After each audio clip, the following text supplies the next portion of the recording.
Right, this is a fix for a Volkswagen Up. Ingress of water coming into the cabin. It comes in through the rear wash wipe arm, and there's a gasket that goes through the glass. So that's my Volkswagen Up, and it's a Torx 20 socket screwdriver you need first of all to take that Torx 20 screw out of the hand grip area on the hatch cowling on the inside. Looks like that. That's my adapter socket for getting it out. So then when you get that screw out, it gives you the chance to manoeuvre the clips off from the outside of the bracket. Then eventually you just give it one good pull, and that cowling, plastic cowling, should just pull off. You can see there, I think there's 8 to 12 screw or brackets, I can't remember now. And it just pulls off. The gasket I'm replacing is that particular gasket, only cheap, and I'll show the part number for that. So yeah, the next thing to do is make sure you got all your screws safe as well when you take them out. The gasket I'm replacing is behind the wiper arm there, it goes through the glass. That one is perished and it's getting water ingress coming into the... when you open the hatch up, the water collects when it's been raining and collects at the top of the hatch, and when you open it, it goes through the electrical umbilical loom cord there, and it enters the car through there down into the rear floor pan of the rear passenger seat, and then it works its way up into the front passenger seat floor area.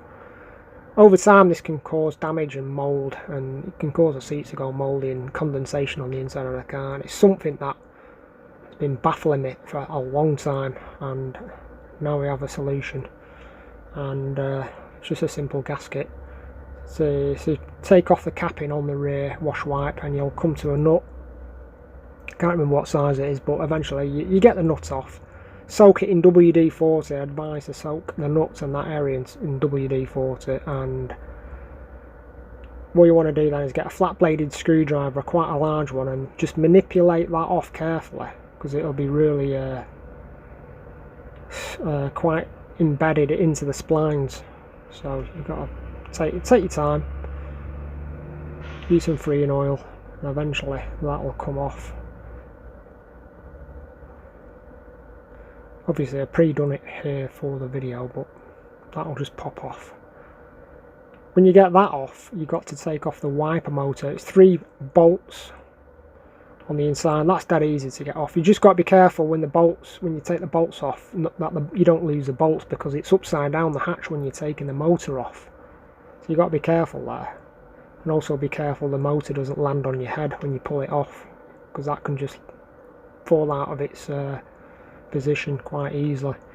So you get the motor off, that comes off nice. Then you can see the gasket, which we need to get off. That just pushes out quite nicely, that fairly easy to get out, and you just got to be careful not to crack that glass.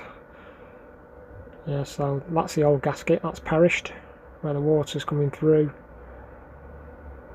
There's the old bolt that I've taken off. Take off the arm. Anyway, when you get the gasket out, you clean the glass, give it a really good clean on both sides of the glass. That's very important.